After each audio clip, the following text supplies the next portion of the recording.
Hello everyone, welcome to my channel Psycho Study. I am Nishu Rawal, and in this channel you will get the informative and comprehensive videos of psychology honor courses of IGNOU, and I hope that you will like the content. So before jumping to the video, don't forget to subscribe to my channel and hit the bell icon.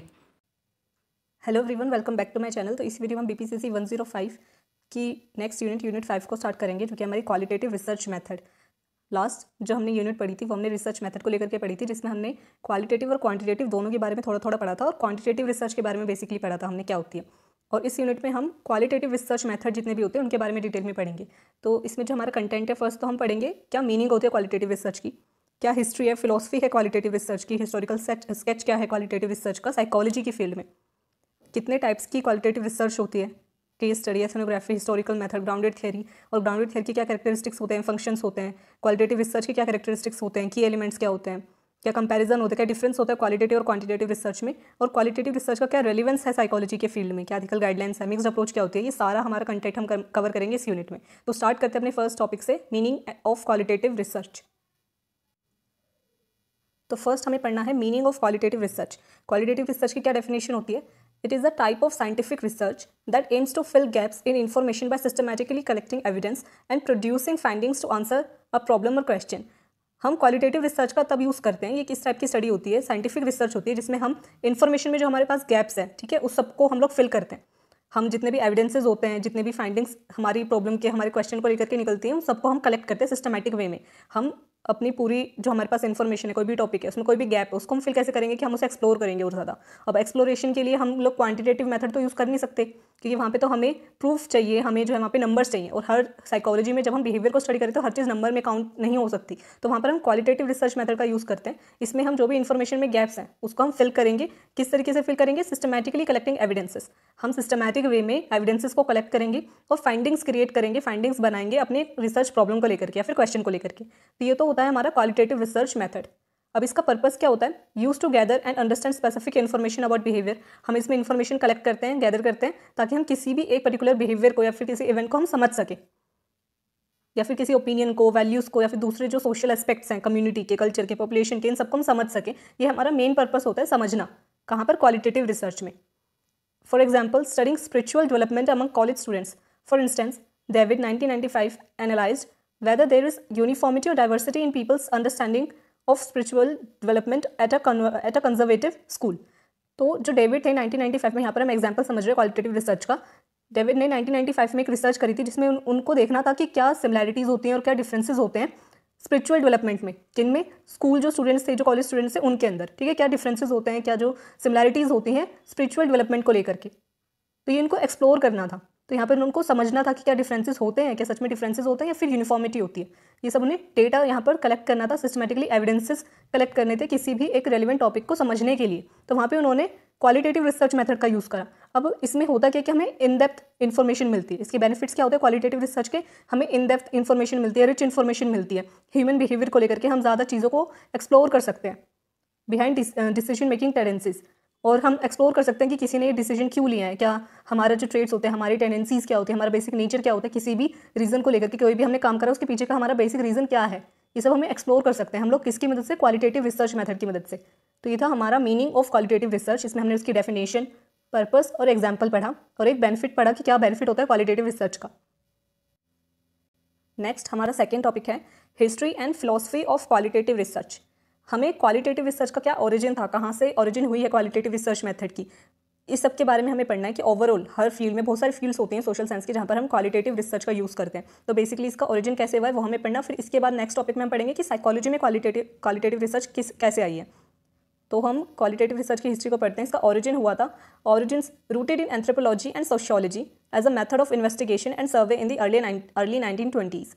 तो qualitative research का जो origin है ये कहाँ से हुआ है? Anthropology और सोशियोलॉजी से। तो क्वालिटेटिव रिसर्च के रूट्स कहाँ पर है? एंथ्रोपोलॉजी और सोशियोलॉजी में। और हम इस मेथड को, क्वालिटेटिव रिसर्च मेथड को यूज़ करते थे सर्वेज के लिए, इन्वेस्टिगेशन के लिए, सर्वे के लिए 1920s में। तो ये था ओरिजिन क्वालिटेटिव रिसर्च का। ये एंथ्रोपोलॉजी और सोशियोलॉजी में यूज़ करी जाती थी सर्वे के लिए, इन्वेस्टिगेशन के लिए। अर्ली यूज़, अब इसको स्टार्टिंग में यूज़ किस तरीके से करते थे? अब देखो, इसका कोई एक स्टैंडर्डाइज्ड तरीका नहीं था किसी के पास भी। There was no universally accepted format, कोई एक फॉर्मेट किसी का नहीं था, सब लोग अलग अलग तरीके से इसको यूज़ करते थे। Researchers use it to understand culture and group adjustment in various places. Researchers इसे यूज़ करते थे कल्चर को समझने के लिए, लोग ग्रुप्स में किस तरीके से बिहेव करते हैं, इन सब चीज़ों को समझने के लिए, ग्रुप एडजस्टमेंट्स को समझने के लिए अलग अलग जगह पर, और कोई भी एक बेसिक एक स्टैंडर्डाइज फॉर्मेट यूज़ नहीं किया जाता था शुरुआत में, अर्लियर। तो हमने ओरिजिन देखा, अर्ली यूज़ देखा। अब इसका मेन फोकस क्या होता है? फोकस क्या था क्वालिटेटिव रिसर्च का? Focus use to study individuals in different settings such as street corner, slums and foreign places. Main जो फोकस था क्वालिटेटिव रिसर्च का अर्लियर, वो क्या था कि हमें स्टडी करनी थी इंडिविजुअल्स की, हम लोग डिफरेंट सेटिंग्स में, कि हम लोग ग्रुप कॉर्नर्स में, ठीक है, या फिर स्लम्स में या फॉरेन प्लेसेस में लोगों का किस तरीके का बिहेवियर होता है, किस तरीके से इंडिविजुअल जो है बिहेव करता है। ये हमारा मेन फोकस था क्वालिटेटिव रिसर्च को यूज़ करने का उस टाइम पर।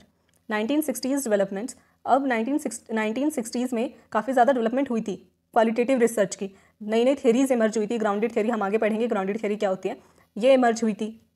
सिंबॉलिक इंटरेक्शनिस्ट पर्सपेक्टिव, ये भी इमर्ज हुआ था। तो 1960s में काफ़ी डेवलपमेंट हुई थी क्वालिटेटिव रिसर्च को लेकर के, अलग अलग टेक्निक्स हमें, टाइप्स ऑफ क्वालिटेटिव रिसर्च हमें मिलने लगी थी, ताकि हम लोग और अच्छे तरीके से एक्सप्लोर कर सके किसी भी इवेंट को या फिर न्यू बिहेवियर को। पब्लिकेशंस, अब काफ़ी सारी पब्लिकेशंस भी हुई थी 1960 के बाद में। Important works include Filstead's edited volume 1970 and Spradley's books on ethnography 1979-1980। तो ये बुक्स भी लिखी गई थी 1970 और 1980s में। नेक्स्ट, एक फिनोमिनोलॉजिकल अप्रोचेस, फिनोमिनोलॉजिकल अप्रोच भी आई थी, डेवलप करी थी जॉर्जी ने 1985 में एंड कोलाइजी ने 1978 में। फिनोमिनोलॉजिकल अप्रोच डेवलप करी थी जॉर्जी और कोलाइजी ने 1978 और 1985 में।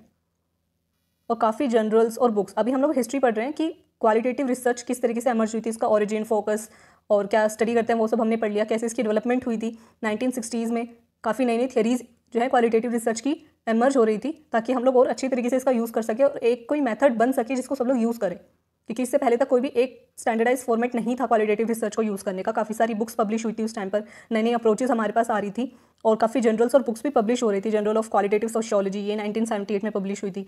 International journal of qualitative studies in education, ये पब्लिश हुई थी। हैंडबुक ऑफ क्वालिटेटिव रिसर्च, ये भी पब्लिश हुई थी। तो काफ़ी सारी जर्नल्स, काफ़ी सारी बुक्स उस टाइम पर पब्लिश हो रही थी, ताकि लोगों को और ज़्यादा नॉलेज मिले क्वालिटेटिव रिसर्च मेथड को लेकर के। नेक्स्ट पॉइंट है इसमें टर्मिनोलॉजी। अब क्या क्या टर्मिनोलॉजी यूज़ करी जाती है क्वालिटेटिव रिसर्च के लिए? Also known as naturalistic inquiry, field research, case study approaches and interpretive research, ये सारी ही टर्म्स यूज़ करी जाती हैं क्वालिटेटिव रिसर्च में। फोकस क्या है क्वालिटेटिव रिसर्च का? Emphasise lived experiences, interactions and language of human beings. Qualitative research का उस टाइम पर मेन फोकस क्या था कि हम जो भी एक्सपीरियंस कर रहे हैं अपनी लाइफ में, ठीक है, जो भी हमारे डे टू डे एक्सपीरियंसेस हैं उन सबको समझना, जो भी इंटरेक्शंस है कि हम सोसाइटी में, ग्रुप्स में, अलग अलग प्लेसेस में, स्ट्रीट कॉर्नर्स में किस तरीके से बिहेव करते हैं, किस तरीके से इंटरेक्ट करते हैं, इस सबको समझना, ह्यूमन बींग्स की लैंग्वेज को समझना, ये मेन फोकस था क्वालिटेटिव रिसर्च का। तो हमने अब तक पढ़ा कि क्वालिटेटिव रिसर्च की हिस्ट्री क्या है। अब नेक्स्ट टॉपिक में हम पढ़ेंगे कि साइकोलॉजी में क्वालिटेटिव रिसर्च का किस तरीके से आना हुआ, जो साइकोलॉजी मेन सिर्फ साइकोलॉजी के फील्ड में क्वालिटेटिव रिसर्च क्या है, किस तरीके से आई है और किसने सबसे पहले इसे यूज़ करा था, ये सब चीज़ों के बारे में। नेक्स्ट हमारा टॉपिक है historical sketch of qualitative research in the field of psychology, कि साइकोलॉजी के फील्ड में क्वालिटेटिव रिसर्च किस तरीके से, क्या इसकी हिस्ट्री रही है। Early influences traced by Giorgi 2009 in the work of Wilhelm Wundt, Alfred Binet, the Wurzburg school, John Watson, Gestalt psychology, Wilhelm Stern, Jean पियाजे एंड फ्रेडरिक बैटलेट। तो ये सारे, तो जो सबसे पहले साइकोलॉजी की फील्ड में क्वालिटेटिव रिसर्च को लेकर के आए थे वो थे जॉर्जी। इनका नाम ज़रूर याद रखना है यहाँ पर, जॉर्जी। 2009 में इन्होंने क्या करा था कि जो विल्हेम वुंट, अल्फ्रेड बिने और जॉन वॉटसन, गेस्टॉल्ट साइकोलॉजी, ये जितनी भी फील्ड्स थी, इन लोगों ने जितने भी एक्सपेरिमेंट्स करे थे, रिसर्चेस करी थी, अपनी थियरीज दी थी, इनके वर्क को रिव्यू करा था जॉर्जी ने। इन सबके वर्क को जॉर्जी ने क्या करा था, इन सबके वर्क को रिव्यू करा था और इस सब में इन्होंने क्वालिटेटिव रिसर्च का यूज़ करा था। इन्होंने बोला कि सब ने क्या है, कहीं ना कहीं अपनी थियरीज वगैरह में क्वालिटेटिव रिसर्च का यूज़ करा है। इन्होंने मेनली जो 5 होलिस्टिक अप्रोचेस थी, जॉर्जी ने holistic approaches, total 5 holistic approaches है हमारे पास। इन्होंने 5 होलिस्टिक अप्रोचेस को रिव्यू करा था, जिसमें फर्स्ट थे गेस्टॉल्ट साइकोलॉजी, विलियम स्टर्न की पर्सनलिस्टिक साइकोलॉजी, फिर नेक्स्ट इंटीग्रल होलिस्टिक साइकोलॉजी, और भी जितनी 5 जो है मेन आपको नाम याद रखना, मेन आपको जो याद रखना है वो है कि जॉर्जी ने 5 होलिस्टिक अप्रोचेस को रिव्यू करा था। नाम याद हो जाते तो अच्छी बात है, अदरवाइज 5 होलिस्टिक अप्रोचेस को रिव्यू करा था, ये बात आपको याद रखनी है। तो सबसे पहले जो साइकोलॉजी की फील्ड में क्वालिटेटिव रिसर्च को लेकर के आए थे वो थे जॉर्जी। इन्होंने क्या करा था, विलियम वुंट, जीन पियाजे, अल्फ्रेड बिने, इन सब, जॉन वॉटसन, इन सब के वर्क को 5 होलिस्टिक अप्रोचेस को मेनली इन्होंने रिव्यू करा था। नेक्स्ट पॉइंट इसमें रिकॉग्निशन, कि क्वालिटेटिव रिसर्च को, क्वालिटेटिव साइकोलॉजिकल रिसर्च को रिकॉग्निशन कब मिली थी?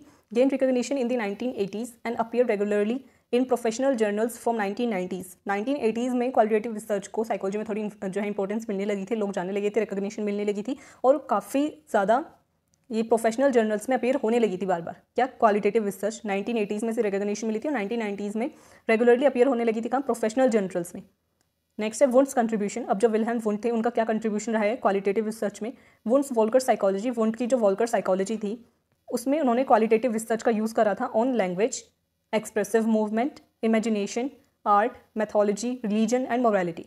इन सब एस्पेक्ट्स को स्टडी करने के लिए इन्होंने, एक्सप्लोर करने के लिए इन्होंने क्वालिटेटिव रिसर्च का ही यूज़ करा था। तो ये वुंड का कंट्रीब्यूशन था क्वालिटेटिव रिसर्च में, इनकी जो वोल्कर साइकोलॉजी थी उसका।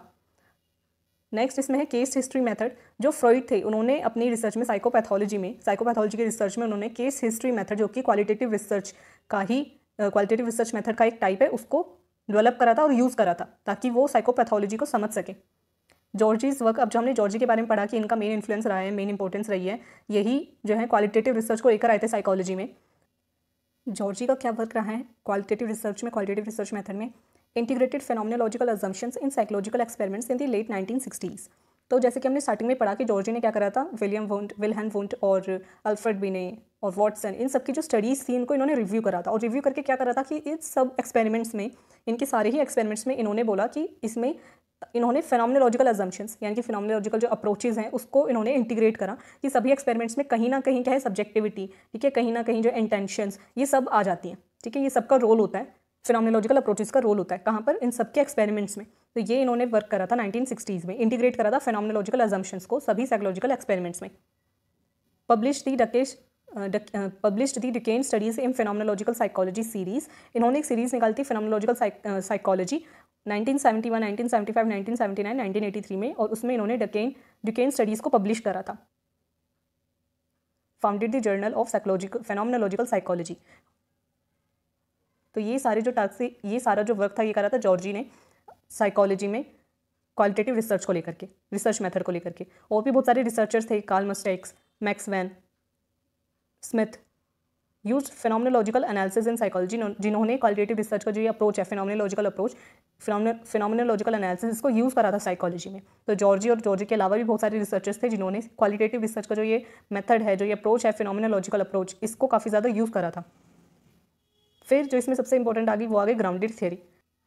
Grounded theory, next grounded theory formulated by Barney Glaser and Anselm Strauss in 1967, similar to Giorgi's work in psychology. जो बार्ने ग्लेसर थे, ग्लेसर और स्ट्रास ने मिलकर के क्या ग्राउंडेड थ्योरी, ये एक टाइप की, ये एक मेथड है क्वालिटेटिव रिसर्च के अंदर ही हम इस टाइप को यूज़ करते हैं। इसको फॉर्मुलेट करा था ग्लेसर ने और स्ट्रास ने, और ये जॉर्जी के वर्क से ही सिमिलर थी। तो अब तक हमने पढ़ा कि हिस्ट्री में, मतलब हिस्ट्री से लेकर के कि साइकोलॉजी में क्वालिटेटिव रिसर्च किस तरीके से आई, क्या क्या उसमें डेवलपमेंट हुई है, केस हिस्ट्री मेथड क्या होता है और जॉर्जी का क्या वर्क रहा है। अब हम रिसेंट डेवलपमेंट्स देखते हैं क्वालिटेटिव रिसर्च की। Integration of qualitative methods with other research methods, दूसरे जो रिसर्च मेथड्स है उसके साथ साथ जो है क्वालिटेटिव रिसर्च मेथड को भी इंटीग्रेटेड करके यूज़ करा जाता है, यानी अलग अलग नहीं। जो हम रिसर्च मेथड यूज़ करें, जैसे हमने क्वांटिटेटिव रिसर्च मेथड यूज़ करा है पहले, बट उसी में हमने साथ में क्वालिटेटिव रिसर्च मेथड को भी यूज़ करा है, दोनों को इंटीग्रेट करा है, एक साथ हमने यूज़ करा है ताकि हमें ज़्यादा अच्छी हमारी रिसर्च हो सके। Next, inclusion of qualitative inquiry in APA's division 5 और अमेरिकन साइकोलॉजिकल एसोसिएशन का जो 5th डिवीजन था उसमें क्वालिटेटिव इंक्वायरी को भी इंक्लूड करा गया। ये रिसेंट डेवलपमेंट्स है। Publication of APA journal qualitative psychology, और APA के जर्नल में क्वालिटेटिव साइकोलॉजी की भी पब्लिकेशन हुई थी। Historical account in the BPS publication the qualitative methods in psychology section bulletin. तो ये सारी डेवलपमेंट्स हुई हैं रिसेंट टाइम में कि APA के 5th डिवीजन ने भी क्वालिटेटिव इंक्वायरी को अपनी जो है APA के 5th डिवीजन में इंक्लूड करा, ठीक है। और 2013 में जो BPS पब्लिकेशन है उसमें भी साइकोलॉजी सेक्शन में क्वालिटेटिव मेथड्स को इंक्लूड करा गया था। तो ये सारी रिसेंट डेवलपमेंट्स हैं। मिक्स्ड मेथड्स, नेक्स्ट पॉइंट है हमारा mixed methods, increasing use of mixed methods research design combining qualitative and qualitative methods. तो मोस्टली अब क्या होता है कि हम लोग मिक्स्ड मेथड यूज़ करते हैं जिसमें हम क्वांटिटेटिव और क्वालिटेटिव दोनों ही मेथड्स को यूज़ करते हैं और ये काफ़ी ज़्यादा फेमस और काफ़ी ज़्यादा लोग इसे यूज़ करते हैं। चैलेंजेस क्या है? Some qualitative methods like neo positivism, neo pragmatism, ethnography, case study and phenomenology are still not widely used due to lack of awareness or proper training. Challenges क्या है क्वालिटेटिव रिसर्च को use करने में कि बहुत सारी ऐसी टेक्निक्स हैं जिसको अभी भी वाइडली यूज़ नहीं करा जाता है क्योंकि लोग उसके बारे में ज़्यादा अवेयर नहीं है और प्रॉपर ट्रेनिंग भी लोगों को नहीं है कि इन टेक्निक्स को, इन ये जो रिसर्च मेथड्स हैं इनको यूज़ किस तरीके से किया जाता है। तो ये कुछ चैलेंजेस है क्वालिटेटिव रिसर्च में, क्योंकि इसमें हमारे पास कोई क्वेश्चनर तो होते नहीं है, हमें इन डेप्थ इंटरव्यू लेना पड़ता है, ऑब्जर्वेशन करनी पड़ती है, जिसके थ्रू हम डेटा कलेक्ट करते हैं और उसका एनालिसिस करते हैं। तो ये काफ़ी चैलेंजिंग हो जाती है क्वालिटेटिव रिसर्च को यूज़ करना, इस वजह से बहुत ज़्यादा वाइडली कुछ इसके मेथड्स है जिसको यूज़ नहीं करा जाता। तो ये सब हमने पढ़ा है क्वालिटेटिव रिसर्च की हिस्ट्री साइकोलॉजी में। तो अब तक हमारे 3 टॉपिक्स कवर हुए हैं। पहले हमने पढ़ा था कि क्वालिटेटिव रिसर्च मेथड क्या होती है, उसकी डेफिनेशन, पर्पस, फोकस, एग्जाम्पल हमने पढ़ा। फिर हमने क्या हिस्ट्री है क्वालिटेटिव रिसर्च की, यानी कि ओवरऑल उसका कहाँ से ओरिजिन हुआ है, कैसे उसे यूज़ करा गया था, क्या उसकी डेवलपमेंट हुई है, वो सब हमने पढ़ा। नेक्स्ट थर्ड हमने पढ़ा कि साइकोलॉजी में क्वालिटेटिव रिसर्च कैसे आना हुआ, क्या उसकी डेवलपमेंट हुई है, रिसेंट क्या डेवलपमेंट्स हुई है, हम मिक्स्ड अप्रोच कैसे यूज़ करते हैं, ये सब। अब लास्ट इसमें जो हमारा टॉपिक होगा आज की वीडियो का वो होगा टाइप्स ऑफ क्वालिटेटिव रिसर्च। तो अब हम लोग पढ़ेंगे types of qualitative research. Qualitative research के क्या क्या टाइप्स होते हैं। तो टोटल 4 टाइप्स के हमारे पास क्वालिटेटिव रिसर्च है। फर्स्ट है केस स्टडी, सेकंड है एथनोग्राफी, थर्ड है हिस्टोरिकल मेथड और लास्ट है हमारा ग्राउंडेड थ्योरी। तो केस स्टडी क्या होती है? केस स्टडी का मेन फोकस होता है studies and individual, group, event, institution और सोसाइटी। तो केस स्टडी में हम लोग या तो किसी एक इंडिविजुअल को स्टडी करते हैं, उसकी पूरी हिस्ट्री, ठीक है, वो इंडिविजुअल क्या उसको डिसऑर्डर है, सारा कुछ उसको स्टडी करते हैं, या फिर किसी ग्रुप को या किसी इवेंट या किसी इंस्टीट्यूशन या सोसाइटी को भी हम इसमें स्टडी कर सकते हैं। ये हमारा मेन फोकस होता है केस स्टडीज़ में। अब इसको हम यूज़ किस तरीके से करते हैं, क्या इसका मेथड होता है? Use multiple data collection methods. इसमें हम बहुत सारे टेक्निक्स का हम यूज़ कर सकते हैं, ठीक है, बहुत सारे डेटा कलेक्शन मेथड्स का हम यूज़ कर सकते हैं। हम इंटरव्यू कर सकते हैं, ऑब्जर्वेशन कर सकते हैं, डॉक्यूमेंट्स का यूज़ कर सकते हैं, क्वेश्चनर्स का यूज़ करते हैं, सबका ही हम यूज़ करते हैं केस स्टडी बनाने के लिए। इसका आउटकम क्या होता है? Provide a rich, detailed and holistic description of the case and it's context. इसमें हमें काफ़ी रिच इन्फॉर्मेशन मिलती है, डिटेल इन्फॉर्मेशन मिलती है और काफ़ी होलिस्टिक अप्रोच हमारी हो जाती है, सारे डिस्क्रिप्शन मिल जाते हैं, क्योंकि हम बहुत सारे मल्टीपल मेथड्स का हम लोग यूज़ करते हैं। हम इंटरव्यूज, ऑब्जर्वेशन, डॉक्यूमेंट, क्वेश्चन सब कुछ हम लोग यूज़ करते हैं उसका डेटा कलेक्ट करने के लिए, तो हमारे पास इन्फॉर्मेशन बहुत ज़्यादा होती है। बट केस स्टडीज़ में क्या होता है, ये सिर्फ और सिर्फ समझने के लिए होती है, ठीक है, डिस्क्राइब करने के लिए, समझने के लिए हम लोग इसका यूज़ करते हैं। इसके बेसिस पर कोई भी थियरीज़ वगैरह नहीं बनाई जाती। तो ये मेन आपको याद रखना है कि केस स्टडी में क्या ये थियरीज़ के लिए नहीं यूज़ करा जाता, ये सिर्फ समझने के लिए, अंडरस्टैंड करने के लिए हम लोग यूज़ करते हैं कि कोई भी इवेंट या कोई भी ग्रुप है वो इस तरीके का बिहेवियर कर रहा है तो वो क्यों हो रहा है, सिर्फ इसलिए हम केस स्टडी का यूज़ करते हैं। सेकेंड हमारे पास टेक्निक है, सेकेंड हमारे पास जो टाइप है क्वालिटेटिव रिसर्च का वो है एथनोग्राफी। एथनोग्राफी का मेन फोकस होता है studies a particular community through a close field observation. Ethnography में हम मेनली किसको स्टडी करते हैं? सिर्फ कम्युनिटीज़ को, किसी भी एक पर्टिकुलर कम्युनिटी को हम लोग लेंगे, ठीक है, और इसी को स्टडी करेंगे। और स्टडी भी कैसे करेंगे? क्लोज फील्ड ऑब्जर्वेशन, यानी कि उसको हम प्रॉपर्ली उनके साथ रह करके उनको समझेंगे, ऑब्जर्व करेंगे। ऑब्जर्वेशन का हम लोग, ऑब्जर्वेशन मेथड का हम लोग यूज़ करते हैं एथनोग्राफी में। इसका पर्पस क्या होता है? Examines socio cultural phenomena. Socio cultural phenomena को एग्जामिन करने के लिए, स्टडी करने के लिए हम लोग यूज़ करते हैं एथनोग्राफी का। For example comparative analysis of cultural groups, example eating habits of north Indians versus south Indians. अगर हम इस कॉन्टेक्स्ट को समझना चाहते हैं कि नॉर्थ इंडियंस के ईटिंग हैबिट्स में और साउथ इंडियन के ईटिंग हैबिट्स में क्या सिमिलैरिटीज़ होती है, क्या डिफरेंस होता है, क्या कंपैरिजन हम लोग करना चाहते हैं, तो वहाँ पर हम एथनोग्राफी का यूज़ करेंगे, क्योंकि हम किसी कम्युनिटी के ऊपर स्टडी करना चाह रहे हैं। Studying the cultural past of a group, किसी भी एक जो ग्रुप है, जो भी कम्युनिटी है, उसके पास्ट को, किस तरीके से वो अपने पास्ट में क्या उनका कल्चर रहा है, उसको हम लोग स्टडी करना चाहते हैं, तो वहाँ पर भी हम एथनोग्राफी का यूज़ करेंगे। जैसे यहाँ पर है हड़प्पा सिविलाइजेशन, अगर इसके हम कल्चर को, पास्ट को अगर हम समझना चाहते हैं तो वहाँ पर हम एथनोग्राफी का यूज़ करेंगे। थर्ड है हमारे पास हिस्टोरिकल मेथड। हिस्टोरिकल मेथड का मेन फोकस क्या होता है? जैसे वर्ड से समझ में आ रहा होगा कि हिस्ट्री को हम लोग समझेंगे। Understands and analysis causal relationship. हम इसमें ये देखते हैं कि कोई भी एक इवेंट हुआ है, उसका क्या कोज था, हमको कोज समझना है कि उसके पास्ट में क्या चीज़ ऐसी हुई जिसकी वजह से आज ये इवेंट हुआ है या फिर ये बिहेवियर हुआ है, वो होता है हिस्टोरिकल मेथड। मेन पर्पस क्या होता है इसमें? Collects and evaluates data related to events to understand and their causes, to understand their causes. इसमें हम लोग क्या करते हैं कि हम लोग डेटा कलेक्ट करते हैं। इसका मेन पर्पस होता है किसी भी इवेंट को लेकर के उसका पास्ट का सारे डेटा कलेक्ट करना, ताकि हमें समझ में आए कि कोई भी इवेंट हुआ है, इसका मेन कोज क्या था, हमें कोज समझना है। हिस्टोरिकल मेथड में मेन क्या होता है कि हमें कोज समझना है कि कोई भी इवेंट बिहेवियर हुआ है, ये किस कारणों से हुआ है, हमें वो जानना है। इसका आउटकम क्या होता है, क्या मिलता है हमें हिस्टोरिकल मेथड का यूज़ करने के बाद? Test hypothesis about causes, effects and trends to explain present and anticipate future events. इससे हमें होगा क्या कि हम जब पास्ट को समझेंगे, हम जब कॉजेज को समझेंगे कि आज जो हमारी सिचुएशन है इसका क्या रीज़न है, जब हम रीज़न को समझेंगे तो हम प्रेजेंट को भी अच्छे से समझ पाएंगे कि आज ये सिचुएशन क्यों क्रिएट हुई है, ये जो बिहेवियर है, ये जो इवेंट है, ये क्यों हुआ है, और साथ में फ्यूचर को भी हम एंटिसिपेट कर सकते हैं। तो ये हमारा मेन जो है आउटकम होता है हिस्टोरिकल मेथड का। तो अब तक हमने case studies, ethnography, historical method सब तीनों को समझ लिया है। अब लास्ट है हमारे पास ग्राउंडेड थ्योरी। लास्ट है ग्राउंडेड थ्योरी। ग्राउंडेड थ्योरी का मेन फोकस क्या होता है? Involves active participation of the researcher in the group और कम्युनिटी अंडर स्टडी।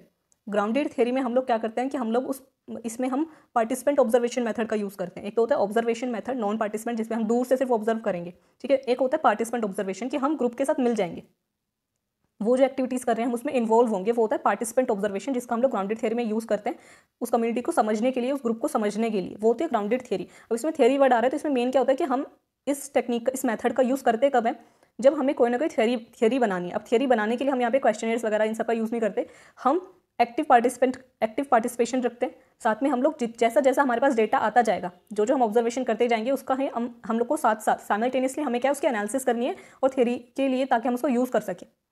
तो इसमें होता क्या है कि हम लोग एक्टिव पार्टिसिपेशन करता है रिसर्चर ग्रुप के साथ, कम्युनिटी के साथ, ताकि उसे स्टडी कर सके। पर्पस क्या होता है, जनरेट्स और develop theories based on observation, और उस ऑब्जर्वेशन के बेसिस पर ही हम लोग थियरीज को डेवलप करते हैं। फंक्शंस क्या होते हैं इसके, आइडेंटिफाइज की पॉइंट्स ऑफ डेटा, जो भी हमारे पास डेटा उसके की पॉइंट्स को हम लोग समझेंगे, आइडेंटिफाई करेंगे। जो भी हमारे बिलीव्स हैं, ठीक है, जो इम्प्लिसिट है उसको एक्सप्लिसिट करेंगे। इम्प्लिसिट मीन्स जो हिडन है, हिडन जो बिलीव्स हैं किसी भी कम्युनिटी के, किसी भी ग्रुप के, उसको बाहर लेकर के आएंगे समझने के लिए। Ensure a good theory through careful execution of steps. अब ग्राउंडेड थियरी अब ऑब्जर्वेशन मेथड है या फिर जो है क्वालिटेटिव रिसर्च है, इट डजंट मीन कि इसमें कोई भी स्टेप्स नहीं होंगे, कोई भी स्ट्रक्चर नहीं होगा, हमने कुछ भी अपनी ऑब्जर्वेशन से लिख दिया। प्रॉपर स्टेप्स होते हैं ताकि हमारी जो थियरी है वो अच्छी थियरी बने, रिलायबल हो। तो हमको स्टेप बाय स्टेप चलना पड़ता है, सारी ऑब्जर्वेशंस करनी पड़ती है, और साथ में कंटिन्यूस डेटा कलेक्शन होती है और एनालिसिस भी, दोनों चीज़ें साथ में होती है। पूरी स्टडी के टाइम पर हम साथ के साथ डेटा कलेक्ट करेंगे, साथ के साथ उसका एनालिसिस करेंगे। तो ये होती है हमारी ग्राउंडेड थियरी। और एग्जाम में ग्राउंडेड थियरी, इसके कैरेक्टरिस्टिक्स और फंक्शंस सब आ सकता है। तो अभी हम इसके कैरेक्टरिस्टिक्स और फंक्शंस पढ़ेंगे ग्राउंडेड थियरी के। Characteristics of grounded theory, fit ensures the theory corresponds to the real community. हम इसमें ये मेक श्योर करते हैं कि भाई जो हमारी थियरी है, जो भी हमने पढ़ाई, जो भी हमने बनाई है, डेवलप करी है, वो उस कम्युनिटी, उस रियल कम्युनिटी से ही रिलेटेड हो। इसी वजह से हम लोग क्या है, जीरो लेवल पे, ग्राउंड लेवल पे जाकर के पूरी कम्युनिटी के साथ इन्वॉल्व होकर के सारी इन्फॉर्मेशन कलेक्ट करते हैं। दूर से सिर्फ देख करके जो है डेटा कलेक्ट नहीं करते। ये हमें मेक श्योर करते हैं हम इसमें, ये कैरेक्टरिस्टिक होता है इसका। Understanding the theory is clear and understandable. जो भी हम लोग थियरी क्रिएट करते हैं, वो जो भी ग्राउंडेड थियरी होती है वो काफ़ी क्लियर होती है और लोगों को अच्छे से ईजिली समझ में आती है।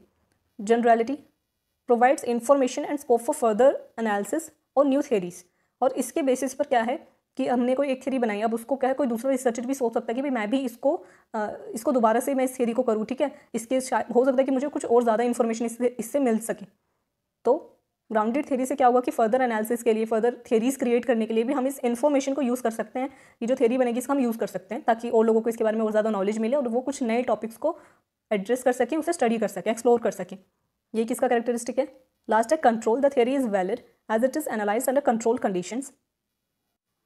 अब कंट्रोल कंडीशंस का यहाँ पे क्या मतलब है, क्योंकि जो ग्राउंडेड थियरी है ये सिस्टमैटिक अप्रोच यहाँ पर यूज़ करी जाती है। स्टेप बाय स्टेप सारे जो जितने भी स्टेप्स होते हैं उनको फॉलो करा जाता है। साथ में कंटिन्यूसली जब हम डेटा कलेक्ट कर रहे होते हैं तो साथ साथ में हम एनालिसिस कर रहे होते हैं, कंपैरिजन कर रहे होते हैं, और जो पार्टिसिपेंट्स हैं उनको भी हम लोग पूछ रहे होते हैं पूरी थियरी के साथ साथ कि क्या ये इंटरप्रिटेशन, क्या ये जो थियरी है ये ठीक है या फिर नहीं है, या फिर जो भी इंटरप्रिटेशन हुई है, कंस्टेंट कंपैरिजन करते रहते हैं उस टाइम पर। तो इस वजह से भी काफ़ी रिलायबल हो जाती है। रिलायबल इसलिए भी हो जाती है क्योंकि इसमें ट्रांसपेरेंसी रहती है। जो भी थियरिस्ट होते हैं, रिसर्चर्स होते हैं, वो अपनी जो थॉट्स होते हैं, बिलीव्स होते हैं, उसको भी साथ साथ लिखते रहते हैं मीमोज में, ठीक है, उनको भी साथ साथ लिखते रहते हैं ताकि ट्रांसपेरेंसी बनी रहे। जो दूसरे रिसर्चर जब रिसर्च को पढ़ें या फिर अब वो सोचे कि मैं भी ऐसे रिसर्च करना चाहता हूँ, तो वो उन लोगों को एक ट्रांसपेरेंसी बनी रहे, उनको पता चले कि हाँ इस टाइम पर ये थियरिस्ट के दिमाग में क्या चल रहा था, क्या उसके थॉट्स थे, बिलीव्स थे, सारा कुछ उन्हें पता चलेगा। इस वजह से भी ये काफ़ी रिलायबल है, ट्रांसपेरेंट है और वैलिड है। वैलिड भी इसलिए क्योंकि जो रिसर्चर्स हैं,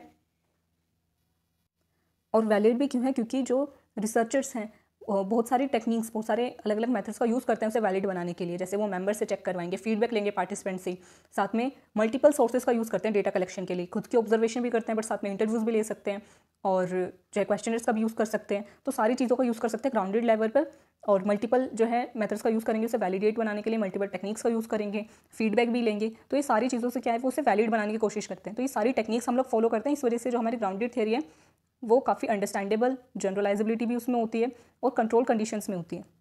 तो ये थी कैरेक्टरिस्टिक्स ग्राउंडेड थियरी के। लास्ट है फंक्शंस ऑफ ग्राउंडेड थियरी। क्या क्या फंक्शंस होते हैं, लास्ट टॉपिक है हमारी वीडियो का। आइडेंटिफाइंग की points, helps in identifying anchors और कोड्स टुगेदर की पॉइंट्स ऑफ द डेटा। इसमें हम लोग जो भी हमारे पास पार्टिसिपेंट्स होते हैं उन सब से हम लोग क्या है कि उन सब से हम लोग डेटा कलेक्ट करते हैं, ऑब्जर्वेशन उनकी करते हैं और अपना डेटा को कलेक्ट करते हैं। ये फंक्शन होता है। Second, making beliefs explicit. जो भी कम्युनिटी है, ग्रुप है, उनके जो इम्प्लिसिट बिलीव्स हैं, उनके हिडन बिलीव्स हैं, उन सबको एक्सप्लिसिट बना सकते हैं ताकि जो हमारा क्वेश्चन है, रिसर्च क्वेश्चन, उसको लोग समझ सकें। इम्प्लिसिट बिलीव्स को एक्सप्लिसिट बनाते हैं ताकि लोगों ने समझ भी सके, स्टडी कर सकें और प्रूफ भी कर सकें। थर्ड है स्ट्रक्चर्ड स्टेप्स। ग्राउंडेड थ्योरी में हमारे पास स्टेप बाय स्टेप हमें सारी जो थ्योरी है, सारी जो प्रोसेस है उसे एग्जीक्यूट करना पड़ता है ताकि हमारी जो थ्योरी है वो गारंटेड हो। तो इसमें बहुत सारे स्ट्रक्चर्ड स्टेप्स होते हैं, कोई भी अपनी मर्जी से कुछ भी नहीं कर सकता, स्टेप्स होते हैं ग्राउंडेड थ्योरी में। लास्ट है कंटिन्यूस डेटा कलेक्शन। डेटा हम लोग क्वांटिटेटिव रिसर्च की तरह एक बार में कलेक्ट करें और बाद में बैठ के आराम से उसका एनालिसिस करें, ऐसा नहीं होता है। हमें साथ के साथ डेटा कलेक्ट करना होता है, उससे साथ के साथ ही हमें एनालिसिस करना होता है। तो ये थे मेन फंक्शंस, 4 फंक्शंस हमने पढ़े ग्राउंडेड थ्योरी के। आइडेंटिफाइंग कीवर्ड्स, हम लोग जब डेटा कलेक्ट कर रहे होते हैं साथ के साथ ही हमें उसमें से कुछ कीवर्ड्स आइडेंटिफाई करने होते हैं कि क्या हमारी रिसर्च में, क्या हमारी थ्योरी में जाएगा पॉइंट। सेकंड, इसमें हम जो एक्सप्लिसिट बिलीव्स, जो इम्प्लिसिट बिलीव्स होते हैं, जो हिडन बिलीव्स होते हैं, उसको एक्सप्लिसिट हम लोग को बनाना होता है। थर्ड है स्ट्रक्चर्ड स्टेप्स होते हैं इसमें हमारे पास, और कंटिन्यूसली हम डेटा कलेक्ट करते हैं, ये हमारा लास्ट पॉइंट है। तो ये था फंक्शंस ऑफ ग्राउंडेड थ्योरी। और लास्ट इसमें एक पॉइंट है फिनोमिनोलॉजी, एक रिलेटेड कंसेप्ट है जो ग्राउंडेड थ्योरी से रिलेट करता है। फिनोमिनोलॉजी, फिनोमिनोलॉजी का मेन फोकस क्या होता है? Explains behavioural phenomena through conscious experience of events without using theories from other discipline. Phenomenology में क्या होता है कि हम किसी भी बिहेवियर को, किसी भी फिनोमिना को उनके फर्स्ट हैंड एक्सपीरियंस से, कॉन्शियस एक्सपीरियंस जो उस टाइम पर हमें फील हो रहा होता है उसके थ्रू हम उसे समझने की कोशिश करते हैं, ना कि एग्जिस्टिंग थियरीज और डिसिप्लिन या फिर जो भी पुराने लोगों ने कहा है उनके बेसिस पर हम लोग अपनी अजम्पशंस के बेसिस पर नहीं समझते हैं, बल्कि किसी भी पार्टिसिपेंट को या क्लाइंट को उस पर्टिकुलर इवेंट के टाइम पर क्या बिहेवियर उन्होंने शो करा, क्या उन्होंने फील करा, क्या समझा, उसके बेसिस पर हम किसी बिहेवियर को समझते हैं, उसे हम बोलते हैं फिनोमिनोलॉजी।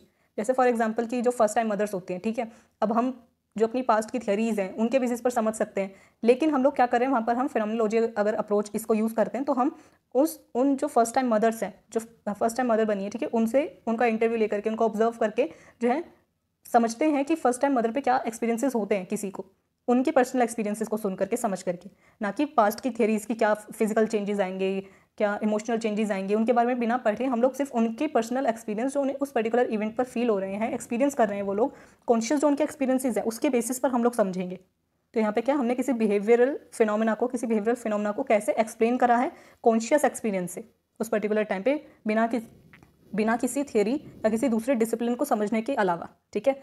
हमने उनकी साइकोलॉजी कैसे समझी, सिर्फ उनके कॉन्शियस एक्सपीरियंस के थ्रू, ना कि हमने बायोलॉजी से कि हाँ भाई जब फर्स्ट टाइम मदर बनती है तो क्या क्या फिजिकल चेंजेस आते हैं, क्या क्या उसकी वजह से क्या एंडोक्राइन सिस्टम में क्या चेंजेस आएंगे, हार्मोनल इंबैलेंस होगा तो उसकी वजह से क्या इमोशंस पे चेंजेस आ सकते हैं। हमने ये सारी थ्योरीज को हटा करके सिर्फ उनके कॉन्शियस एक्सपीरियंसेस के थ्रू उस फिनोमिना को समझा है, वो थे फिनोमिनोलॉजी।